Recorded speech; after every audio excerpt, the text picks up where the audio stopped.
Hey, good afternoon, everyone. Good afternoon. Thank you. Thank you there, Miss Ryan. So first, I want to wish a very happy birthday. I'm going to embarrass him right now. Justin Sink, happy birthday. Happy 21st birthday. Don't look a day over 21.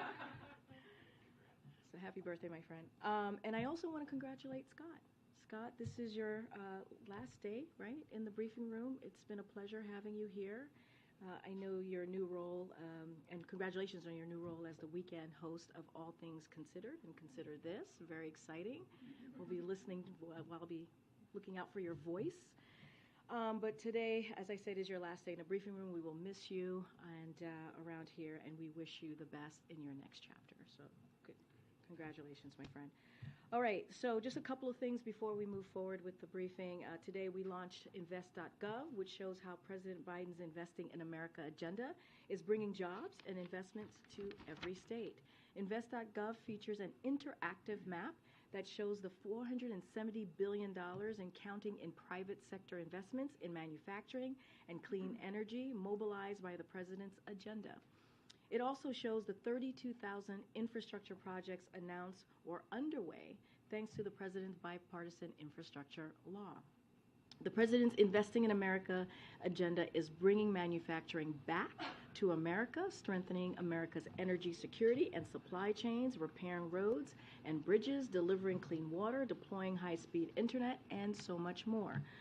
The site breaks this down by state and territory with detailed stats about how the president's agenda is rebuilding infrastructure, spurring investments, creating jobs, and lowering costs. The bipartisan budget agreement the president secured protects these investments that you just heard me speak of. They will continue to power the economic progress we've made over the last 2 years, bringing more jobs and opportunities to communities across the country. To highlight the impact of President Biden's Investing in America agenda, members of his administration will fan out across the country later this month for a second installment of the Investing in America tour during the congressional recess around July 4th. Now, as just one example of Investing in America, President Biden today announced that the EPA is deploying $115 million to help repair Jackson, Mississippi's water system and deliver clean water to the community. As you all may remember, the city's water system was in crisis at some point last summer. And even long before then, the people of Jackson have lived under constant threat of boil water orders. This initial investment will help stabilize and rebuild the city's water system, and it's part of the president's commitment to ensure every American has access to safe, clean drinking water. And finally, I just want to touch on a lawsuit that was brought by Big Pharma challenging Medicare's ability to negotiate drug prices. Last year, President Biden signed into law the Inflation Reduction Act, which for the first time in our nation's history allows Medicare to negotiate lower prescription drug prices for seniors, caps the cost of insulin at $35, and requires prescription drug companies to pay rebates to Medicare if any raise their prices faster than inflation. Year after year, pharmaceutical giants make record profits as they charge middle-class families astronomical prices, often for drugs invented generations ago. For decades, the pharma lobby has blocked efforts to let Medicare negotiate lower drug costs.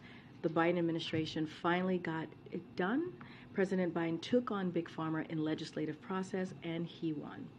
So now Big Pharma is challenging this historic action in court.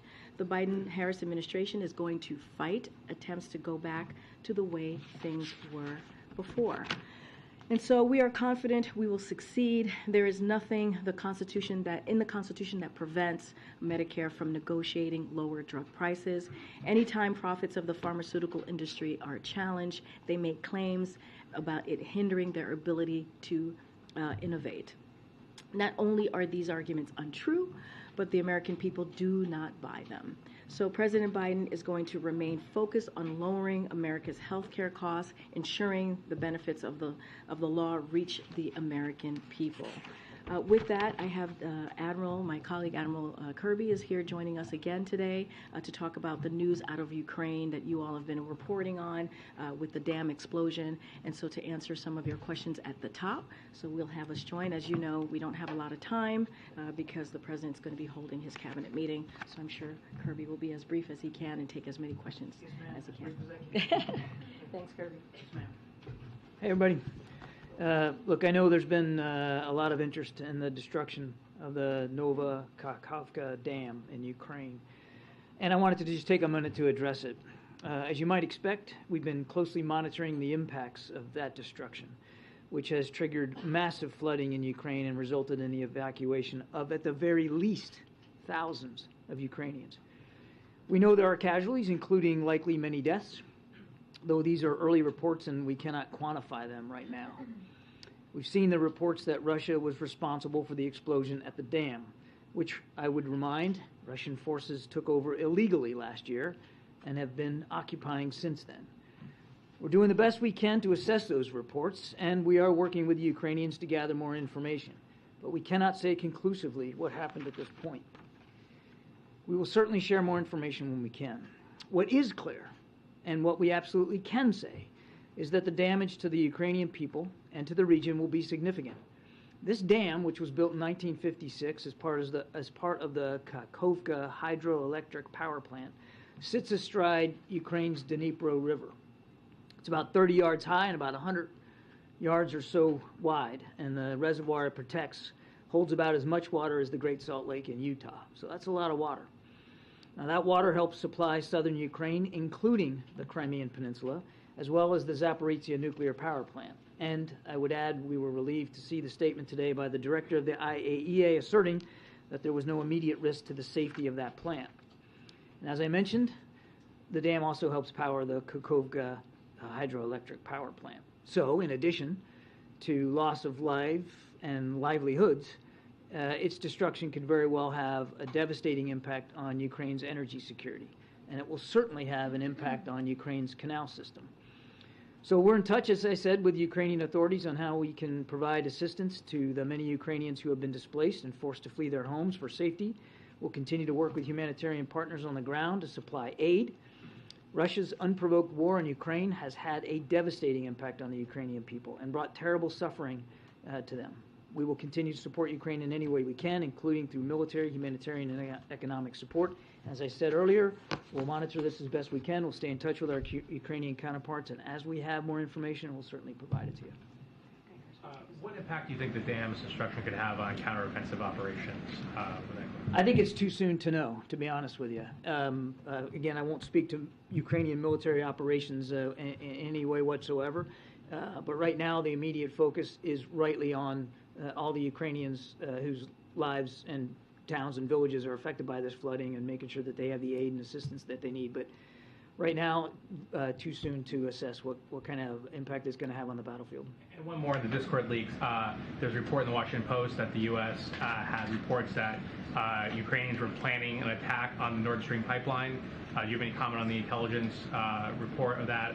And there are also suggestions that Russia may have been responsible for that. You know, why was Russia initially, figures pointed at Russia when the U.S. might have had information that Ukrainians were planning this? So I'm certainly not going to engage in a discussion about intelligence matters here from the podium, specifically with regard to that disclosure or any of the other. And in this case, certainly not going to speak to one that the Washington Post even said was not corroborated by U.S. intelligence agencies. Now, I think you know there are 3 countries conducting an investigation of the Nord Stream sabotage, and we called it sabotage at the moment, Germany, Sweden, and Denmark. Those investigations are ongoing. And again, the last thing that we're going to want to do from this podium is get ahead of those investigations. Thanks.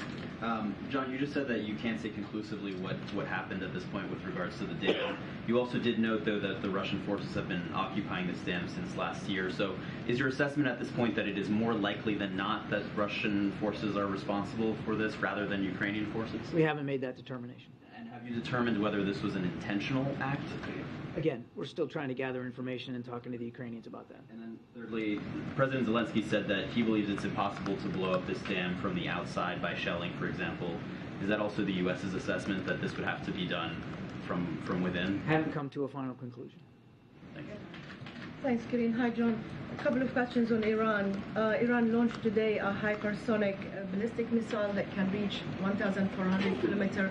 Your assessment of that and its implications to the region. And second, Senator Risch has been very critical of the administration.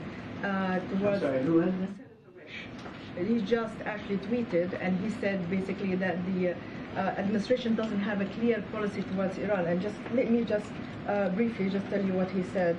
He said the Biden administration has been, quote, flat-footed and has failed to articulate a broader Iran strategy, and he's referring to the expiration of the ballistic missile at the UN in October. So how do you... I wonder if he's talked to the Iranians about that, because I don't think that they would respond that we've been flat-footed. I think if anything, the Biden administration has been very clear, very concise, and very firm on pushing back on Iran's destabilizing activities in the region, to include the development of an improving ballistic missile program. I'm not going to talk about these specific reports of this alleged hypersonic missile, but we have laid down very clear sanctions and other activities to push back on what Iran's doing in the region, again, to include their ballistic missile program. So I would not assess that the Iranians would say we've been flat-footed or ignorant of what they're doing in the region. Thanks, Kirby. You mentioned that we're going to evaluate how we can assist Ukraine after the attack on the dam. Speaker McCarthy on the Hill today said that it warned against trying to use Ukraine funding to bypass the defense caps that were part of the deal. So to kind of reconcile those into some questions, is there a concern that this dam attack might accelerate the timeline for when the White House needs to go back to Congress for additional Ukraine assistance? Do you have a general sense of what that timeline is? I know that in the past you've said you still have kind of a good amount of funding to work through, and are the Speaker's comments consistent with what you guys kind of understood out of the deal that was broken? So, to level set, we've been grateful for the bipartisan and bicameral support that we've had for Ukraine. We have every expectation that that's going to continue. That's one. Two, we've got enough funds, as I said earlier, to help support Ukraine on the battlefield throughout the rest of this fiscal year. Again, we're just now assessing the damage done by this dam explosion, so it would be imprudent for me to try to speculate as to what impact that might have. It's certainly difficult at this early stage to see that there's going to be an impact on supplemental funding either this year or going forward into next year based on the explosion. But again, we're in the early hours here, and we're going to take a look at this. And we've said before that if we feel like we need to go back to Congress for additional funding for Ukraine, we'll do that. But we'll do that at the appropriate time, and now's not the appropriate time to have that conversation with them. You used the phrase supplemental funding, so is that an indication that you see this as differently from the House Speaker, who is saying now that he wants additional Ukraine funding to come out of the What I'm saying is our focus is on executing the funding we've got this fiscal year and making sure Ukraine can succeed on the battlefield. And we're just not at a decision point to talk about the need for additional funding later on in whatever form that might take. We're grateful for the supplemental funding we got for this fiscal year, terrific support on Capitol Hill. Again, both chambers, both parties, and we fully expect that will continue. Just a question on the NORAD intercept over the weekend. That plane stopped responding to air traffic controllers 15 minutes after taking off, but it took an hour and a half until F-16s were able to intercept it. Is that okay with you? Do you think that the underlying protocol needs to change here? Yeah, I'm not going to litigate the actual event over the weekend here from the podium. DOD will take a look at the process. Again, as I said yesterday, they responded in a very textbook fashion here, but I also said they'll take a look at this, and if they determine that there might have been a procedure that needed to be done differently, they can speak to that. Two for you, John. First, back on the Nord Stream pipeline, you say there are 3 European investigations underway. Yep. Does the U.S. know when any one of those may be concluded? I'd have to refer you to those 3 countries. Is the U.S. actively investigating who did it? Why not? There are 3 European countries that have embarked on independent investigations of this, and we're comfortable in their ability to take a hard look at this and to come up with conclusions. So there's this gas pipeline situation. There's the drone attack in Moscow a few weeks ago. There's the missile attacks in Moscow. Is it fair to say Ukraine itself may be doing a lot more of these more brazen things than the U.S. is willing to admit? I'll let Ukraine speak to their activities. What I can tell you, Ed, we've said it before, we don't support attacks inside Russia, and we don't encourage or enable Ukraine to be able to do that. We've made those concerns known to Ukrainian officials, certainly privately, absolutely publicly, and we've received assurances in return. On the other issue I wanted to ask about, does the Biden administration have any concern with a major U.S. sports league getting into business with the Saudi Public Investment Fund? I think we'll let the Saudi government speak to that. Does it seem believable to you that Russia would destroy a dam and flood ethnic Russian villages and cut off a water supply to Crimea? I mean, that doesn't seem logical. It seems about as logical as blowing up one's own pipeline, doesn't it? We've come to no conclusions on this. We're working with the Ukrainians. We'll try to get as much information as we can. Okay, I have one more question. French and German leaders have called for new elections in Kosovo, given the low voter turnout, causing a lot of tension. What's the U.S. position on that? I think we'll have to get back to you. I'd refer you to the State Department, but I'm happy to take that question back. I mean, obviously, we support free and fair elections everywhere they're held, but I don't have anything specific on that. Another question, this time on Africa. Is the president still on tap to go to the continent later this year? I don't have anything on the calendar, April, but the president is absolutely intent on visiting Africa, as he said he would, and I don't have a trip scheduled to speak to right now. It is still planned to happen. He still intends to visit the continent, absolutely. Just one more quick follow on the NORAD event over the weekend. I know you said DoD is investigating it. I did not say they're investigating it. Looking into what happened. No, I'm not. I didn't even say that. It is common practice when DoD conducts an operation for them to take a look and just walk through a sort of a hot wash of it. Mm-hmm. I'll let them speak to whether they're doing that and what that looks like. Well, but my question for you on it is, if you look at the timing and the data from the plane, it seems like the intercept happened after the plane had flown over Washington, D.C. Was that, from your understanding, an intentional choice, or was that an issue of planes catching up and trying to get there? I don't know. I'd refer you to DoD. John, on the dam explosion specifically, can you just speak to the president's engagement on this when he was briefed? And is one of the steps here that he is ordering the declassification of some of the information that would help be able to reveal publicly who the U.S. suspects was behind this? The president was certainly kept informed of the event earlier this morning. I don't have the TikTok for you on that, and I know of no decision to downgrade anything at this point. And then separately on, we understand Secretary Blinken will be traveling to China in the coming weeks after, of course, the visit that was canceled earlier this year. Can you speak to the U.S. officials who were there in the last couple of days, what role they may have played in trying to finalize this trip that had been tried to be rescheduled? Certainly one of the purposes of Dan and Sarah's trip was to, again, as I said yesterday, to make sure the lines of communication remain open and to talk about the potential for future visits, higher level visits. I think I said that yesterday. And they felt that they had good, useful conversations with PRC officials about that and to that end. And I think you'll see us speak to future visits here in the near future, but I just don't want to get ahead of the schedule. Thank you. Great. Quick one on Lavrov and his comments on F-16 fighter jets. He said that U.S.-built F-16 fighter jets can accommodate nuclear weapons and warned that supplying Kyiv with them will escalate the conflict further. Do you have a response? The first thing I would say to Minister Lavrov is if you're worried about Ukrainian military capabilities, then you should take your troops and leave Ukraine. Number two, these F-16s are going to be provided as a part of long-term defense needs for Ukraine. We've been very, very open and transparent about that. It'll take some time for those jets to get there. We're going to start with a training program for Ukrainian pilots, and that hasn't started yet. And it really is about helping Ukraine with its self-defense needs. And the last thing I'd say is that President Biden has been extremely consistent that we don't want to see this war escalate, certainly not into the nuclear realm. And it's not the United States who's tossing around reckless nuclear rhetoric.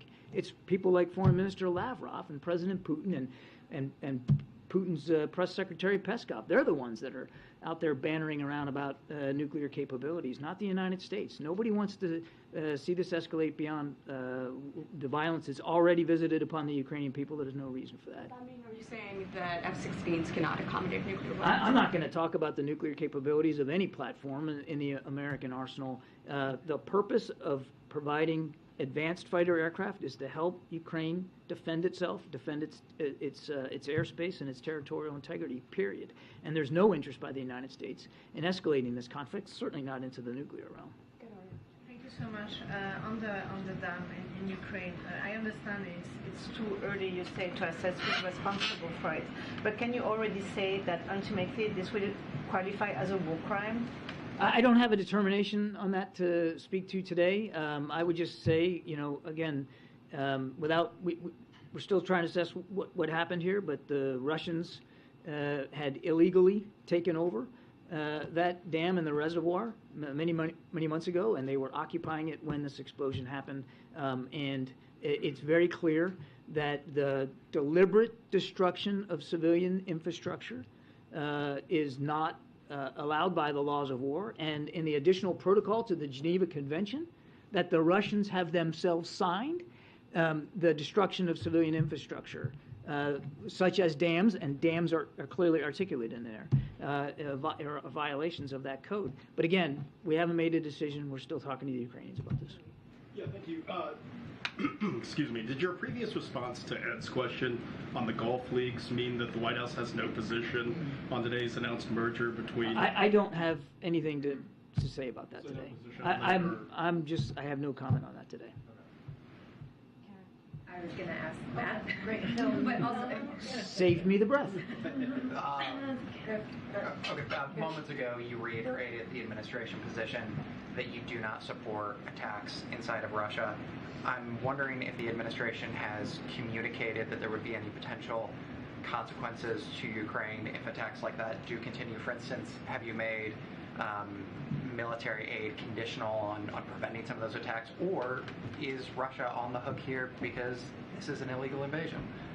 Well, as I said earlier, if Russia's concerned about Ukrainian military capabilities, the best thing that they can do would be to leave Ukraine. We have made our concerns about strikes inside Russia very clear to Ukrainian officials. They've acknowledged that we have, and they have assured us that they won't use U.S.-made equipment to strike inside Russia. We don't want to see the war escalate, and there's no apologies for that. But I won't go into detail about the private discussions that we're having with Ukrainians. So you can't tell us whether or not, other than expressing you don't want an escalation, you can't tell us if there's any conditional... Oh, this is the repercussions. Look, I mean, I think just take a look at everything we've done in the last 15 months, and I guarantee you're going to see additional security assistance packages in coming days and weeks. We're going to continue to make sure that Ukraine can succeed on the battlefield, as President Biden has said, for as long as it takes. John, yesterday when the Danish Prime Minister was here, you reiterated that the President is not yet settled on a candidate to be the next Secretary General of NATO. But you also went out of your way to praise Secretary General Stoltenberg and the job that he's done. Does the President, by chance, want the Secretary General to extend his term another year, given everything that's going on in Europe? The Secretary General has done a superb job, and particularly at an unbelievably critical time in history, particularly on the European continent. But the President has not settled on a candidate as the next Secretary General, and I just won't get ahead of his decision making. The President has made no decisions with respect to the position of the NATO Secretary General. But he's not pressuring Secretary General Stoltenberg. He's made no decisions, one way whatsoever. Is there a timeline for figuring that out? The NATO summit is in July. Is it important for when all the leaders come together for there to be some clarity on? I think we all know. I mean, the timeline's really driven more by the Secretary General's tenure, which obviously this latest extension is coming to a close, and so that's going to be driving the discussions inside the alliance. But President hasn't made a decision one way or the other. Last question. In regards to Chinese incursions in the Indo-Pacific, what should you say to those who are criticizing both parties, the United States and China, that are acting poorly and instigating actually escalation. What will this administration do to lower those tensions in the Indo-Pacific? Well, we've been talking about it now for 2 days, trying to keep the lines of communication open, having a visit to Beijing just this week to see if we can't get more transparency and get more communication open, including through the military-to-military lanes. What are we doing? I mean, Secretary Austin again attempted to have a discussion with his counterpart in the PLA, and they rebuffed that. So. To those saying we're not doing enough, it's interesting, you're criticizing, or not you, but people are criticizing us for not doing enough, and then I hear from others we're doing too much, or we're bowing down to China, that we're trying too hard. I mean, I think anybody that's taken a look at this bilateral relationship, the most consequential bilateral relationship in the world right now, can see that the tensions are high. And we all want to see the tensions come down. And the president believes that the best way to do that is through diplomacy. And it boggles my mind that anybody anywhere would think, A, that we're not engaging in diplomacy, and B, that diplomacy and the use of it and the attempt at dialogue and diplomacy is somehow weakness. It just absolutely boggles my mind. We're working on this very, very hard, and the president's confident that we'll be able to get back to the spirit of Bali between the PRC and the United States. Thanks, everybody. Mauritius, come on. All right. Got away with it today. Mauritius. Okay. Go ahead, Chris. So I obviously know that John didn't have any comments on the Gulf merger, but I want to see if you had any comments on that. The White House concerns about Saudi's human rights record. Now you have a merger between an American PGA and the Saudi-backed Live-Tour. What are the feelings on that? Look, I'm going to be in line with my NSC colleague and say the same. I'm not going to be commenting on that particular merger, so we don't have anything to share at this time. But when it comes to human rights, as we have said over and over again, this is something that the president has been very clear about and has brought that up with leaders that he's met with, and so that is never anything that we shy away from. But on this particular merger, we're just not going to comment from here. Just one small thing, because I don't think Kirby mentioned this specifically. Has the president spoken to President Zelensky about the explosion at the dam, or do they have a plan to talk today? I mean, I know they talk frequently. Yeah, I was going to say, as you know, they talk frequently. We talk to their team pretty frequently, especially over the last 15 months. Don't have a call to read out with President Zelensky that the president would have had. Just don't have anything at this time to share. Just on the Merck lawsuit, Karine, I know you said that the administration is confident that it will succeed in the courts, but as it plays out in the courts, how concerned are you about the impact that this will have on President Biden's efforts to lower drug prices? Look, we're going to continue. I laid out kind of our position on Merck and the lawsuit. We're always going to be very careful on commenting on an ongoing lawsuit. But I will say that we're going to continue. It's not going to stop the president from continuing to lower prices for Americans, especially health care costs, as we've seen him do with the Inflation Reduction Act, which is a historic piece of legislation as we talk about, making sure that we are lowering costs for Americans, making sure that insulin's at $35. That's something that came out for seniors. That's something that came out of that piece of legislation. So we are just going to continue to do the work. That's something that the president has made when it comes to lowering costs. His number one priority as in economic policy is to do just that. So we're going to let the lawsuit and that process go and continue, but we feel very confident, and we're going to continue doing our work here. Preparing for more litigation filings by the end of this year? Well, I'm certainly not going to get ahead of what DOJ might be doing. I'm not going to get into hypotheticals from here, but what we can say is that we are confident, and we're certainly going to continue to do the work that we have been doing the last 2 years, that the president has been doing the last 2 years to lower costs for Americans and American families, and you've seen that. We have actually executed on doing that. The president has with the historic pieces of legislation that we've gotten done. Okay. Thanks, Karine. Merck says that the Medicare drug price negotiation provision is going to hurt their ability to invest in developing new drugs. Are you guys confident that this will not have that impact, and if not, why not? So look, I mean, for a long time, pharma lobbyists has blocked efforts to let Medicare negotiate lower drug costs. And why is that, right? That is a question for them. Why would they block something that is actually going to help Americans? That is actually going to, and I had mentioned at the top, some of these drugs are decades old. And so, look, we're going to do our job. We're going to let the DOJ do their job. The president's going to continue. He's never going to stop in putting forward legislation or policies that's actually going to make sense for American families, make sense for our seniors, make sense for Americans who truly need health care. So that's just not going to stop. And we've talked about big pharma. We've talked about pharmaceutical gains. We've talked about the record profits that they're able to get. And they're doing it all on the backs of many of them on the backs of middle-class families. And the president is saying, no, we need an economy that works for all, that leaves no one behind, that has equity at the center of it. And this is part of his plan. Is there any risk, though, to their ability to innovate and to create these life-saving drugs? I can't speak for them. I know that's what they're laying out. We believe that when it comes to drug prices, we believe that families and Americans should be able to not have to struggle, not have to go bankrupt to pay for a drug that they need that's going to save their lives or save someone that they love.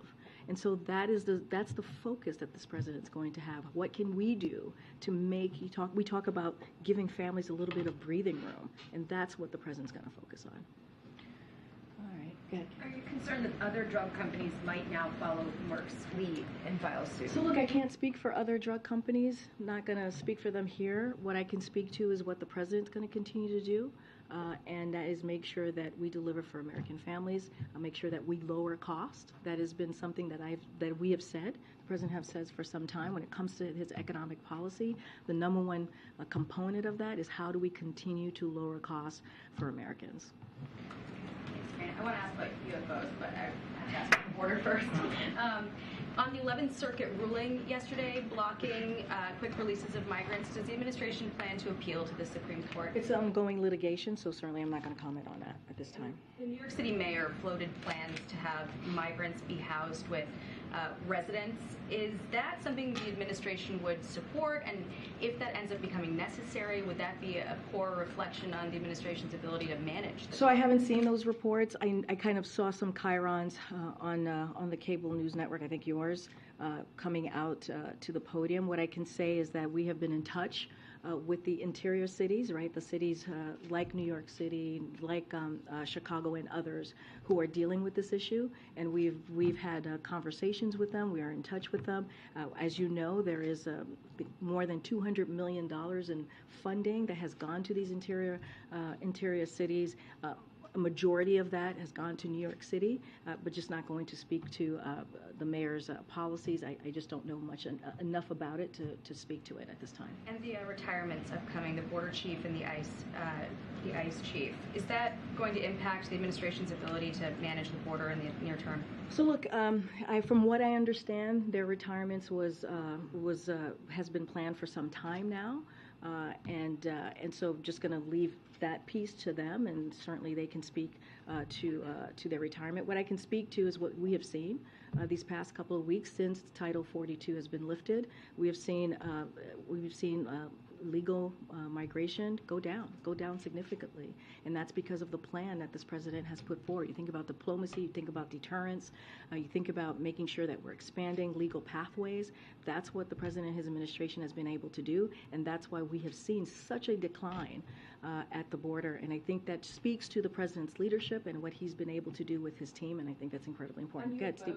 Real quick though, this whistleblower report alleging that the U.S. military's been retrieving craft of non-human origin for at least several decades.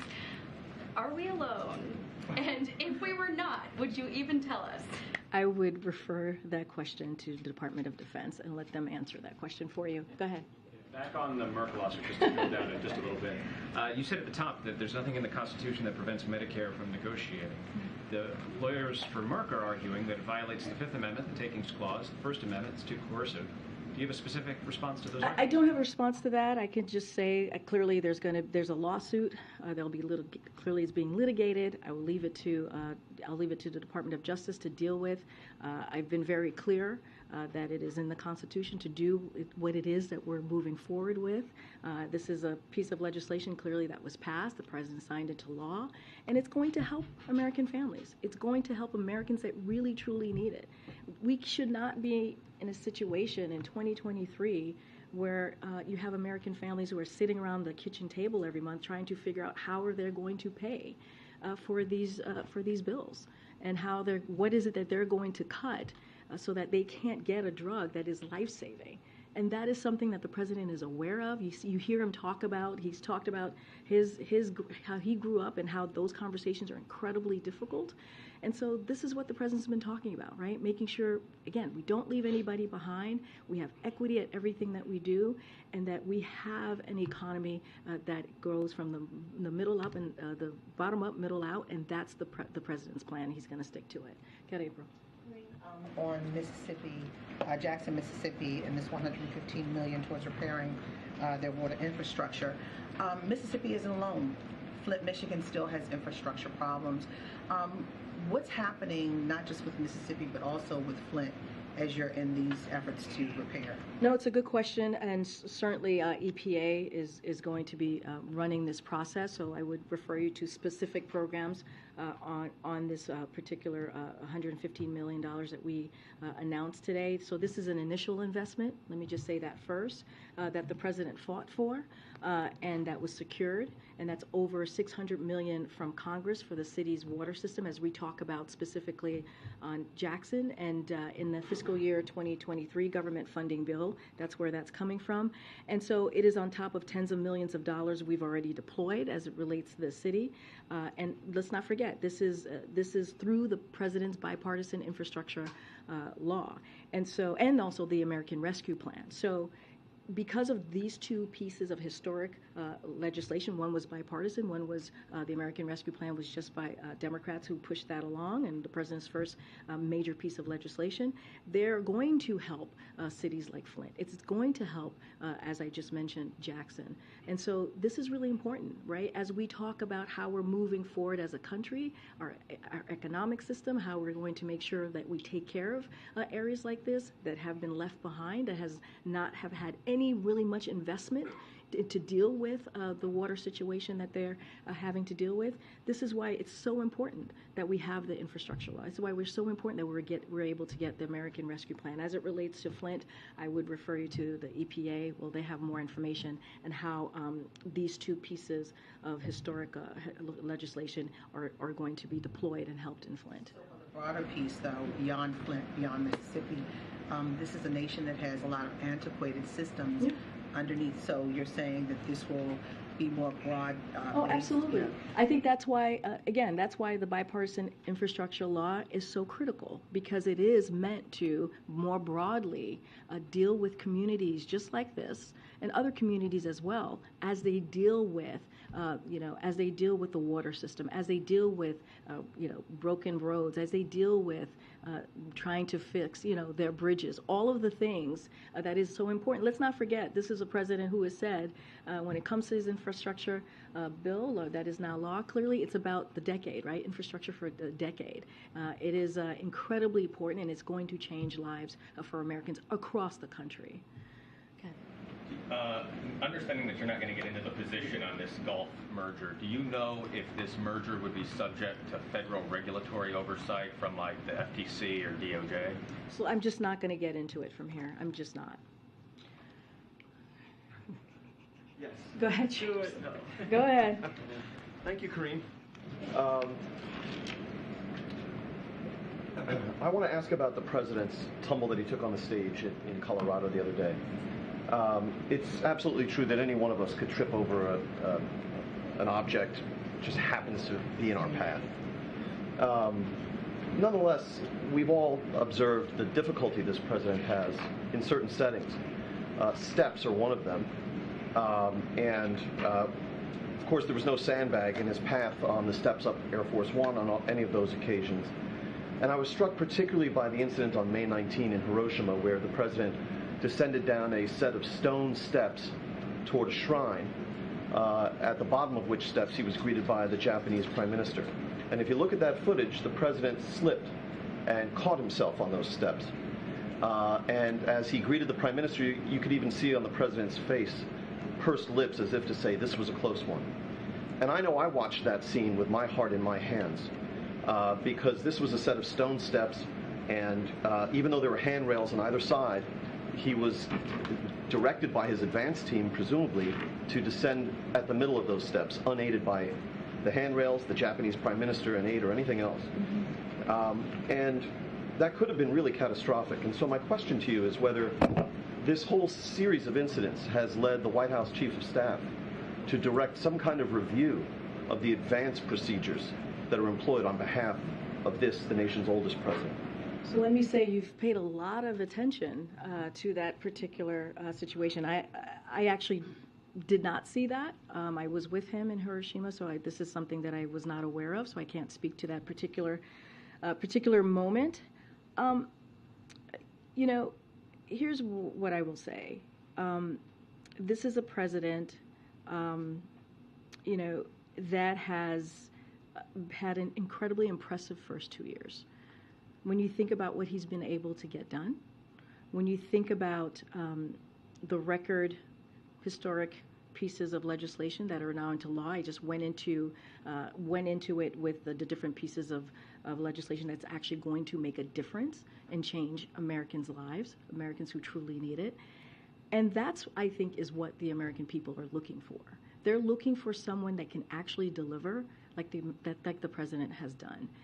And even last week, when you think about the budget negotiations, you heard from Republicans, congressional Republicans, ranging from the right MAGA and members to Speaker McCarthy, emphasize the president's smarts and capabilities in making sure that there was a bipartisan, reasonable, common sense piece of legislation, a fiscally responsible piece of legislation that is going to help American families.